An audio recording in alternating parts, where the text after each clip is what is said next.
warahmatullahi wabarakatuh.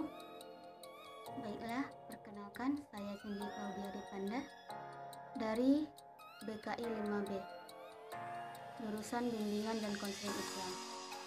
Di sini saya akan menjelaskan materi psikoterapi Islam dengan judul Kode Etik Psikoterapi Islam.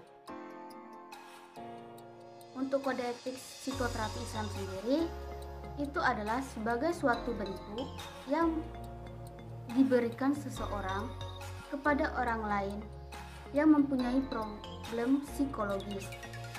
Yang hal ini biasanya dilakukan oleh para tokoh agama, ulama, maupun kiai. Untuk melakukan proses psikoterapi Islam, tentu saja memiliki ketentuan tertentu yang harus dimiliki oleh seorang psikoterapis yang profesional, yaitu kode etik yang harus dipahami. Untuk selanjutnya, macam-macam kode etik dan psikoterapi Islam. Kode etik yang berkenaan dengan psikoterapis. Yang pertama, memiliki pengetahuan dan keterampilan di bidang psikoterapi dan agama Islam. Di sini, seorang psikoterapis Islam harus menyadari bahwa bantuannya dibutuhkan oleh penderita atau klien, karena ia harus mampu mengukur kemampuan dirinya untuk tugas tersebut. Pengetahuan tersebut diperoleh dari studi tentang pengetahuan psikolog secara umum dan psikoterapi secara khusus, serta pengetahuan agama dan sebagainya. Untuk selanjutnya, yaitu memiliki sifat ikhlas dan sabar. Fungsi pokok psikoterapi dalam terapi Islam sendiri adalah sebagai pembimbing bagi klien untuk mencapai taraf nafs yang lebih tinggi. Terapis membantu klien untuk mengenali dirinya, mengatasi problem atau gangguan yang dialaminya, memberi petunjuk atau teknik-teknik yang dilakukan. Selanjutnya, memiliki sifat keteladanan atau disebut juga uswah hasanah.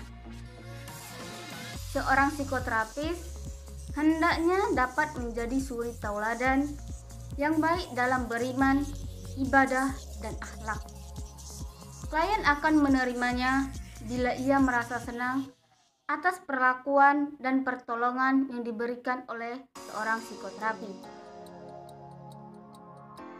Selanjutnya, kode etik yang berkenaan dengan proses psikoterapi Islam.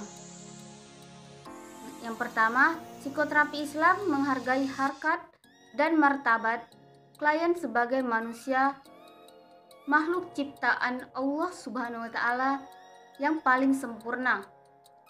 Di sini, setiap klien membutuhkan perhatian dan penghargaan, apa itu besar maupun kecil. Apabila klien merasa kurang diperhatikan, maka keadaan perasaan negatif itu akan memberat penderitaan klien. Selanjutnya, klien bebas menerima ataupun menolak nasihat.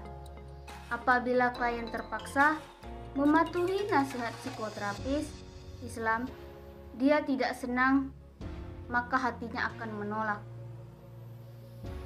Selanjutnya, menjaga amanah atau rahasia klien. Seorang terapis yang menangani masalah yang rumit mengenai batas-batas dan pedoman-pedoman mengenai kerahasiaan informasi.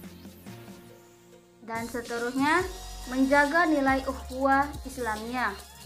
Menjaga hubungan baik dengan klien, perlu diperhatikan nilai ukhuwah Islamiyahnya, tercermin sikap tolong-menolong dan hal baik lainnya. Selanjutnya, pelaksanaan psikoterapis Islam harus sesuai dengan ketentuan Islam atau syariah. Patokan dasar psikoterapi sendiri itu adalah ajaran Islam. Klien digiring dengan iman dan takwa. Selanjutnya, proses psikoterapi Islam didasarkan atas prinsip amal ma'ruf nahi munkar. Dalam proses psikoterapi Islam sendiri, hendaknya selalu mengajak kepada kebenaran, menjauhkan dari sumber munkar dengan cara menolongnya. Selanjutnya, sedapat mungkin klien laki-laki atau perempuan dibantu oleh psikoterapis laki-laki perempuan. Klien bebas memilih siapa psikoterapinya. Di sini klien bebas memilih psikoterapi yang ia mau, tapi alangkah baik jika klien laki-laki memilih terapis laki-laki, begitupun klien perempuan memilih terapis perempuan. Hal ini dianjurkan agar proses psikoterapi berjalan baik dan klien bisa terbuka terhadap terapisnya. Itulah penjelasan saya tentang kode etik psikoterapi Islam. Semoga bermanfaat. Sekian dan terima kasih. Wabillahi taufik wal hidayah. Wassalamualaikum warahmatullahi wabarakatuh.